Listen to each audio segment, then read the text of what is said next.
안녕하세요 여러분, 경매트레이더 전사이트입니다. 오늘은 제가 여러분께 싸게 사서 단기간에 수익화하는 방법에 대해서 알려드릴 거예요. 정말로 그런 방법이 있다면 개나 소나 돈을 벌었지 사기 아니야? 라고 할 수 있을 것 같아요. 그런데 이걸 할 수 있는 방법이 있다면 여러분은 어떨 것 같으세요?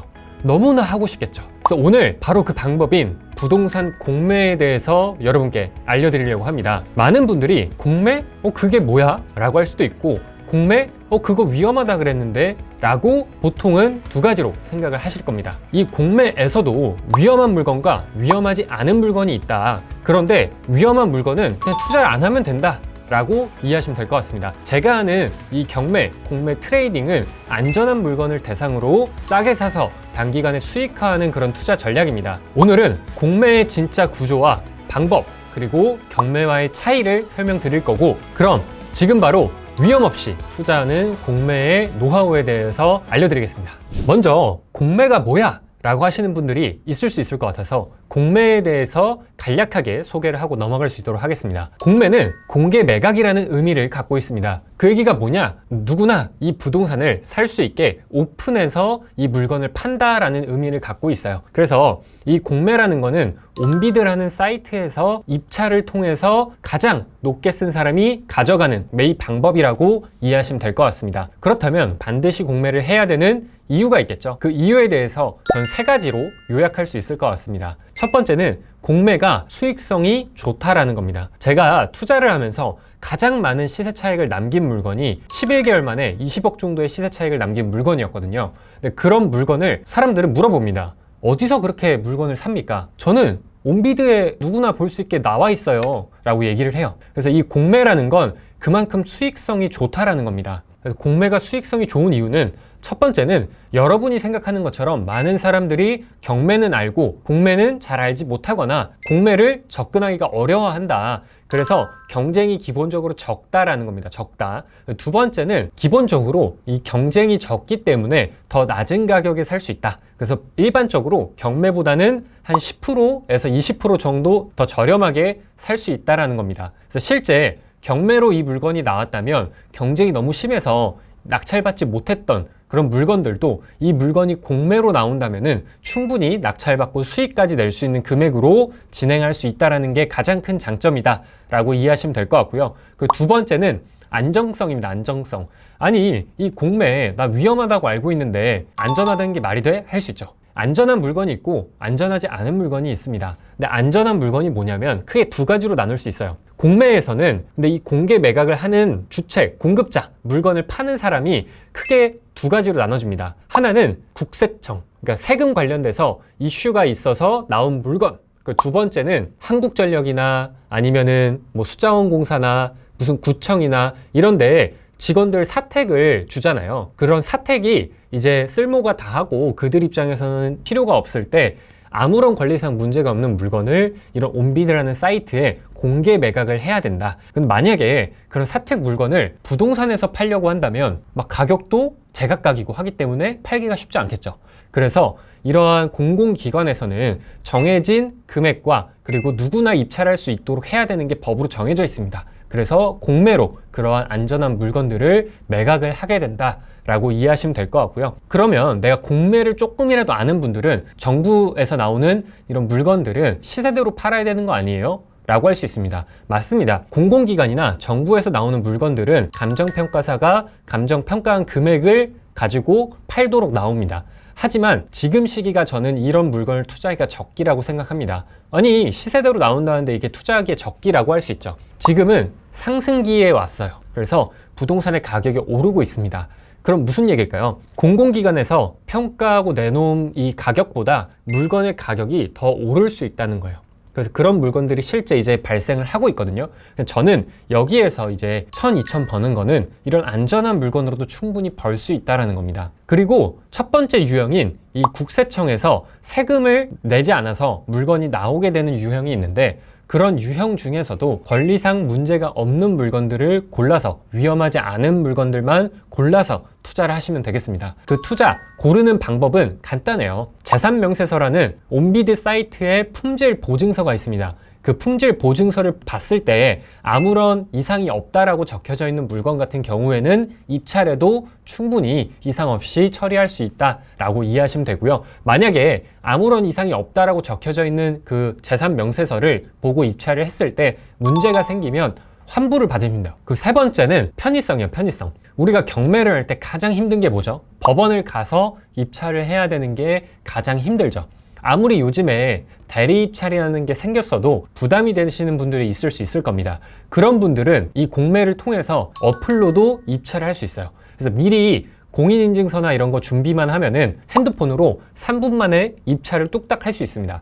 이 편의성에도 첫 번째, 두 번째, 세 번째가 있어요. 두 번째는 이 공매는 경매랑 다르게 가격이 떨어지는 그 기간이 매우 짧습니다. 경매는 1개월 기준, 공매는 일주일 기준이라고 이해하시면 돼요. 그래서 가격이 빨리 떨어지기 때문에 내가 이 물건을 찜해놓고 빠르게 결과를 볼 수 있다. 그리고 세 번째는 이 공매 중에서도 잔금 기간, 즉 내가 낙찰을 받고 돈을 내야 되는 그 기간이 경매는 1개월, 공매도 1개월이에요. 그런데 간혹 가다가 물건들 중에서 2개월 잔금 납부 기간을 주는 경우도 있다. 그래서 이런 경우가 많진 않지만 약간 유연성이 있다라고 이해하시면 될 것 같습니다. 지금까지는 공매가 가진 세 가지 장점에 대해서 설명을 드렸어요. 그럼 지금부터는 또 궁금한 점이 그럼 경매랑 공매랑 뭐가 다르죠? 차이점이 뭐예요? 라고 할 수 있죠. 제가 네 가지로 이 차이점을 요약해 봤습니다. 첫 번째는 경매와 공매는 진행하는 그 주체가 다릅니다.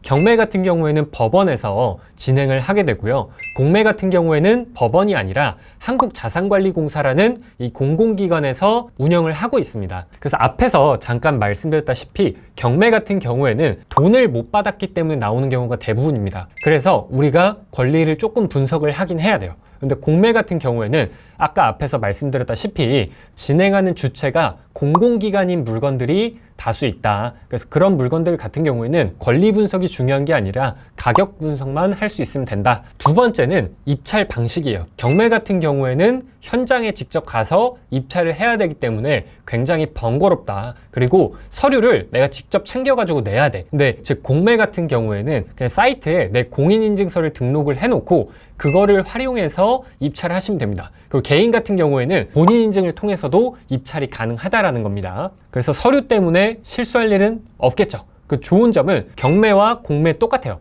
보증금을 내게 되는데 경매 같은 경우에는 원 단위까지 내가 세서 가야 돼요. 그런데 공매 같은 경우에는 사이트에서 입찰 금액을 딱 치면은 자동으로 내야 되는 보증금이 산정돼서 나옵니다. 그래서 그 금액을 그냥 계좌이체로 입금만 하면 돼요.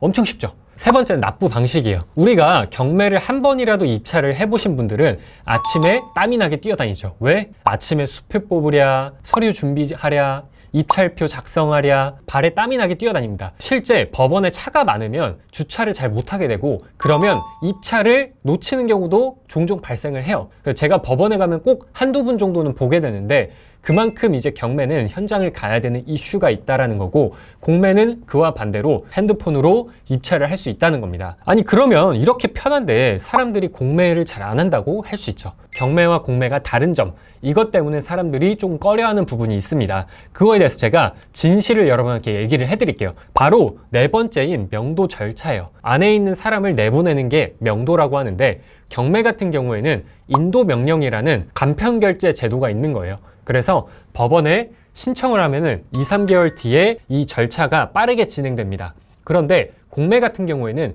이런 간편결제 시스템이 없어요. 왜냐? 진행 주체가 다르기 때문에. 공매 같은 경우에는 이러한 진행 절차를 한국자산관리공사에서 진행하기 때문에 이들이 명도를 해줄 수는 없어요. 그래서 절차대로 그대로 가야 됩니다. 그러다 보니까 많은 사람들이 공매로 낙찰받으면 명도가 되게 어려웠겠다. 그래서 공매로 낙찰받기가 꺼려지는 거고 경쟁이 낮아지는 거고 그렇게 되면은 낙찰받는 금액도 낮아진다 라고 이해를 하시면 되겠습니다. 근데 제가 공매로 수십 번 이제 명도를 해보니까 깨달음을 얻었어요. 아, 경매, 공매, 명도는 똑같다. 결국에는 경매와 공매도 이 명도라는 것은 협상이에요, 협상. 실제로는 90%가 협상으로 다 해결이 됩니다. 그래서 소송까지 가는 건 극히 일부예요. 이 소송까지 가는 것들은 어떤 것들이냐면 10억, 20억, 30억 이런 금액대가 높은 것들이에요. 그게 아니라 우리가 지금 하려고 하는 거는 1억, 2억, 3억대의 주거용 물건이죠. 그렇기 때문에 20억, 30억, 50억대의 이 명도 과정이 다르다라는 거고, 절차만 놓고 봤을 때에는 공매보다 경매가 더 쉽습니다. 하지만 실제 이 물건을 낙찰받고 실물을 직접 내가 협상을 해보면 경매나 공매나 매 한 가지 다 똑같다 라고 말씀을 드릴 수 있을 것 같습니다. 자, 이제 핵심을 말씀드릴게요. 이 공매에도 물론 위험이 있습니다. 하지만 그거는 위험을 피할 수 있는 물건을 선택하냐 아니냐, 그리고 이 위험을 내가 체크할 수 있냐 없냐, 그게 차이라고 보시면 될 것 같습니다. 우리가 해야 될 건 단순합니다. 이상 없는, 위험이 없는 물건을 가격을 잘 분석해서 싸게 사서 단기간에 수익화를 하는 거, 그게 우리가 해야 될 투자입니다. 제가 방금 말씀드린 이런 구조로만 투자를 하시더라도 공매에 대한 리스크는 없다라고 말씀드릴 수 있을 것 같고, 명도의 리스크도 다 협상으로 해결이 된다라고 이해하시면 될 것 같습니다. 공매로 싸게 사서 단기간에 수익화하기, 이게 이번 영상의 키포인트입니다. 여러분, 공매 막상 시작하려니까 답답하시죠? 어떻게 해야 될지 모르겠고, 그래서 제가 여러분을 위해서 준비했습니다. 이 공매를 할 때 어떠한 절차로 진행을 해야 되고, 명도는 어떠한 매뉴얼을 가지고 해야 되는지, 그 매뉴얼을 제가 여러분한테 공매 무료 강의를 통해서 알려드릴 수 있도록 하겠습니다. 11월 12일 오후 8시 여러분이 공매로 돈을 벌고 싶다면 무료 강의에 참여해서 돈 버는 방법을 배워가셨으면 좋겠습니다. 하단 고정 댓글에 무료 강의 신청 링크를 달아놨습니다. 무료 강의 참여를 희망하시는 분들은 링크를 클릭해서 신청하시면 될 것 같습니다. 이번 영상도 여러분의 투자 인생에 도움이 되셨다면 구독과 좋아요, 알림 설정까지 부탁드리겠습니다. 추가로 공매에 대해서 궁금한 점이 있으시면 댓글로 남겨주시면 제가 직접 답글을 달아드리도록 하겠습니다. 감사합니다.